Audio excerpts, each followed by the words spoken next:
Hello, bienvenue chez moi, je vais vous faire visiter, je suis dans un super bel appartement avec un super coloc.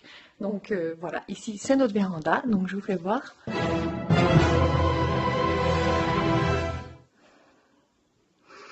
Bon, je lui ai dit déjà 100 fois qu'il fallait qu'elle arrête de manger des chips, que c'était pas bon pour sa santé, mais je pense qu'il comprend pas. Donc je pense que je vais juste lui faire une vidéo pour lui expliquer.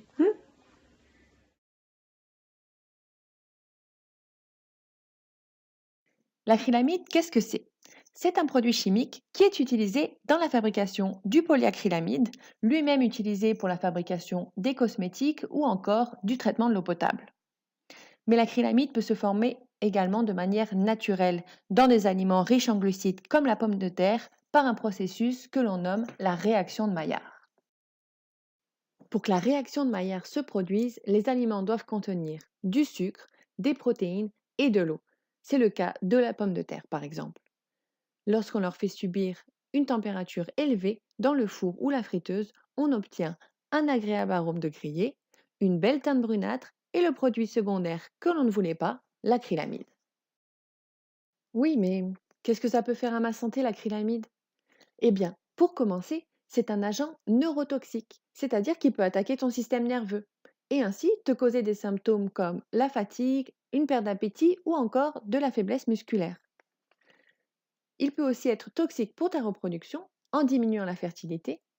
Et finalement, il a été classé comme probablement cancérogène par le Centre international de recherche sur le cancer.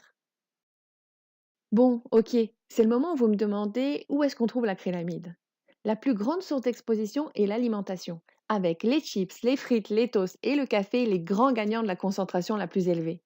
Si on regarde ce tableau, on s'aperçoit que les grains de café robusta en contiennent des quantités astronomiques.